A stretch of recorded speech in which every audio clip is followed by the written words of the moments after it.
a bad deed on the part or bad growing on part of the grower. It comes from the genetics. No, it's all just in the genetics. Yes, the DNA. They bought, and relied upon, and it turned out being 4% great. Whatever. What percentage of point percentage? Everyone's looking for magic Michael, seeds if I can respond to that question there about hemp. I thought you had a question for him. Well, that's tabled. Okay, fine, go ahead. That's tabled. But to what the topic is right now, I would refer everybody to the 1942 film Hemp for Victory, produced by the United States government on how to grow hemp. And in that movie, they specifically say that when you're growing it for the fiber, for the product they want, you have to grow it very close together. And they even specify the spacing there.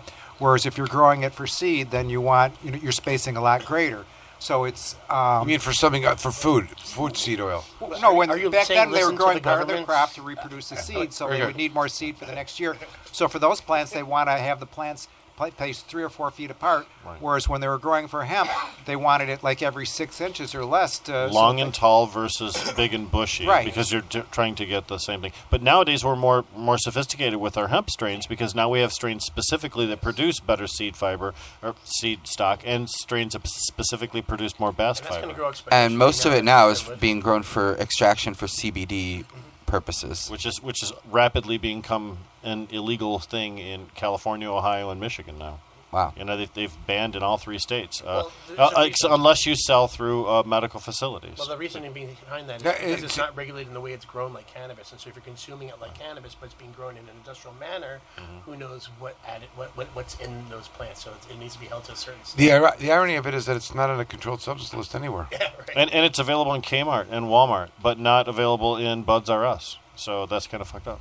And the true hemp, as the one case that was litigated, was deemed to not be illegal because they used the federal government's definition of marijuana, which is all parts of the cannabis sativa plant, excluding the roots and the stalk. And the hemp industries was making it from the stalk at the time, which did not qualify. And that's the federal judge, like even on your own definition that you motherfuckers came up with, of what marijuana, which is all parts of it.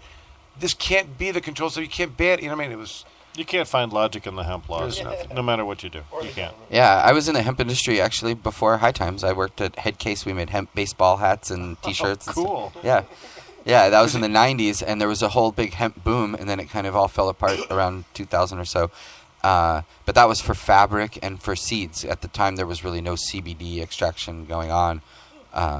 We were breeding CBD out of cannabis at that time. Well, Alan's going to ask a question, but there's a bill currently pending that redefines hemp and takes it as its definition outside of the Controlled Substances Act federally, and it's pending in the Mitch McConnell's bill from Kentucky, right? Yes. Well, here's the thing: it's all cannabis sativa. It's all the same plant. It's just, there's different strains that grew in different places and were used for fiber purposes, for tea purposes, and then there's, what they call drug cannabis, which was grown for hash purposes, and so it's the same plant ultimately. It's very similar like apples, like red delicious apples, green apples. Ones that are for baking, ones that are for juicing. But the scientific community should have taxonomically identified different strains by now to the point where we can scientifically distinguish them, because we do have specific strains that exhibit unique features, which normally in any other species would have already been subdivided,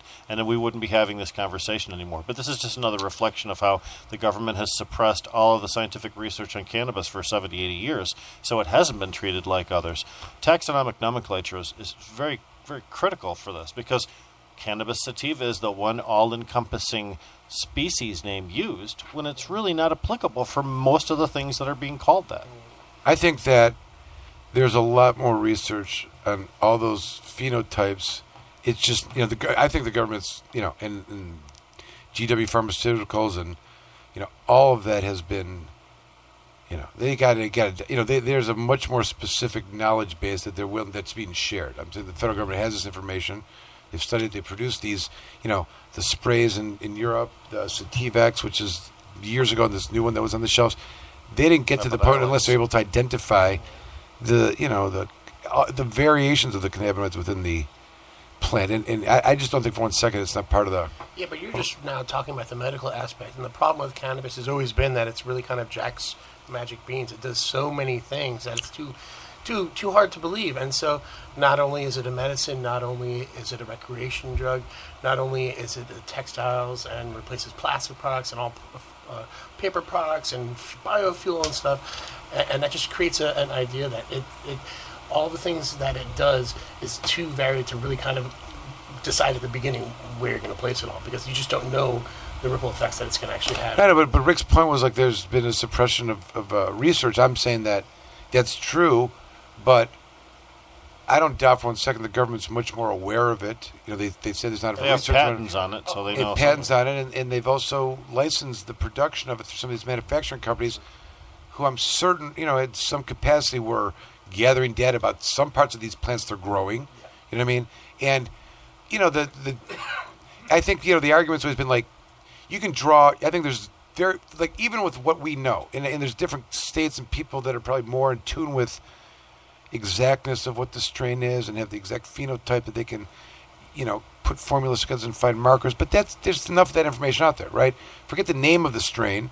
Is if it's tested and it's producing, you know, this amount of THC, this amount of CBD, CBG, whatever, you know, whatever cannabinoids you're going to pick as the, and then somehow know that treats nausea or that, you know, treats pain. And I think, you know, I think even about pain is an example, which is the most, 27% of Michigan households sought treatment for chronic pain. It's a big problem. I mean, I'm talking, you know, opioids. So it's a real thing. September used to be chronic pain month in Michigan.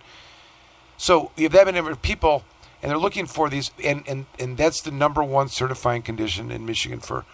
But I would suggest that if you went to those doctors' charts and people were updating their doctor on the impact of cannabis, they're all going to say they got relief from their pain from whatever the fuck cannabis they were smoking, if it had THC in it.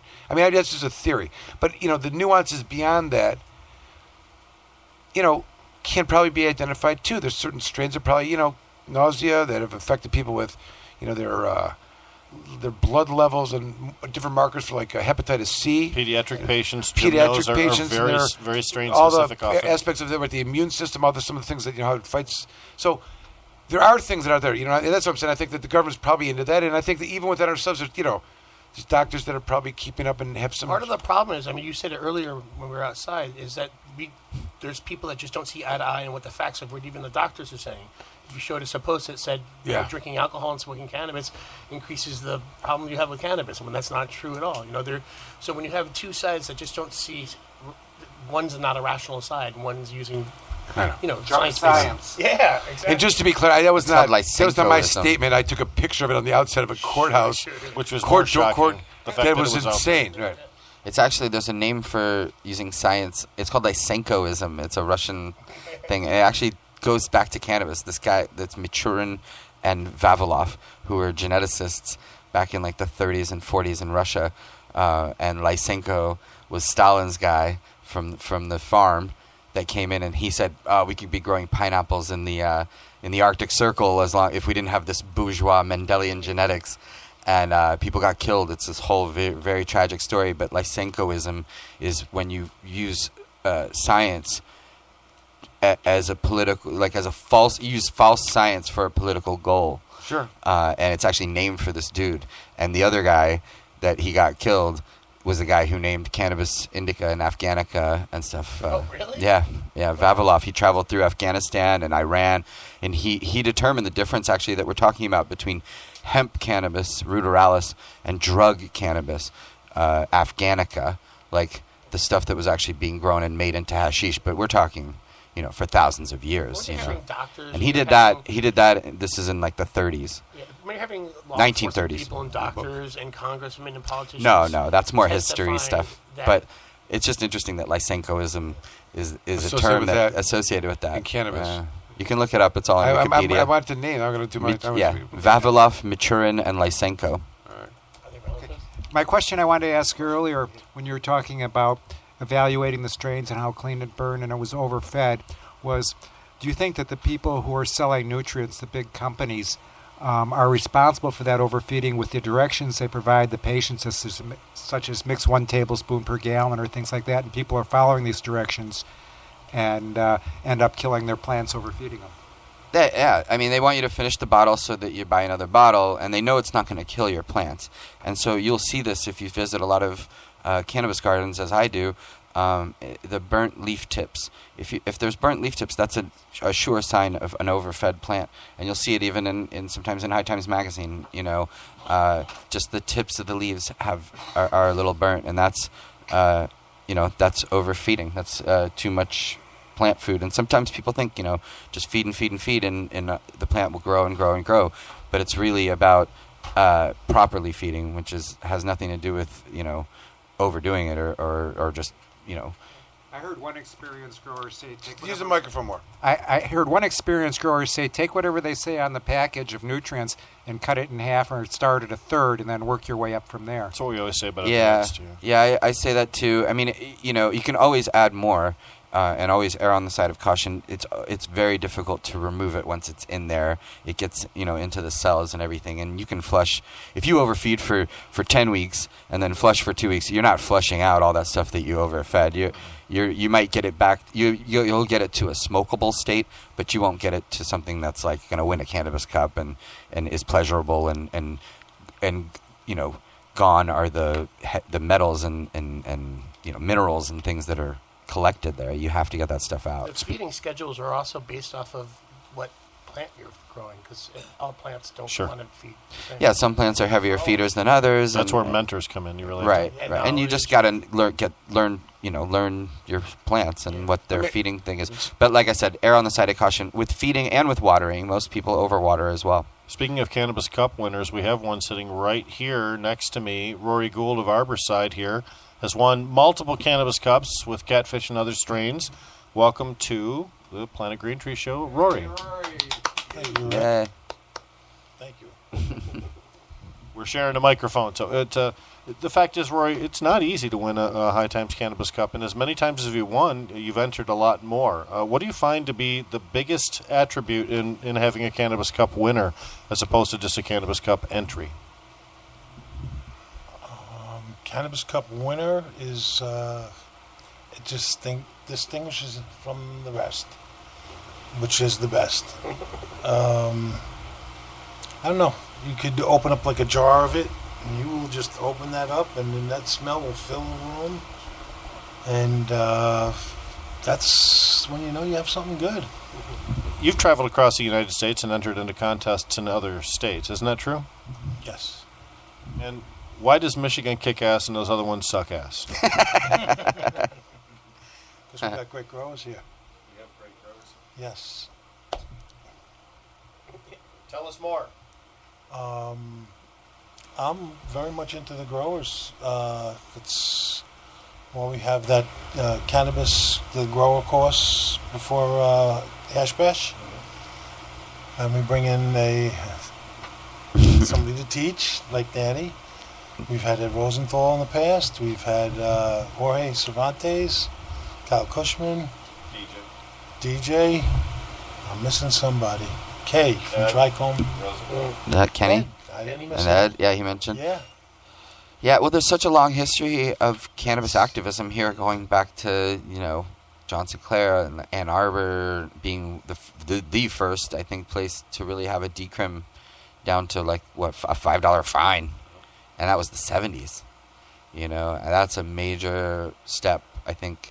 Whenever you watch a documentary of crazy history of cannabis and how they're just laying down the ugly of what's going on in all these states, and then there's this little flag that pops up in Ann Arbor, like they just said, the only place in the world that had any sanity, right?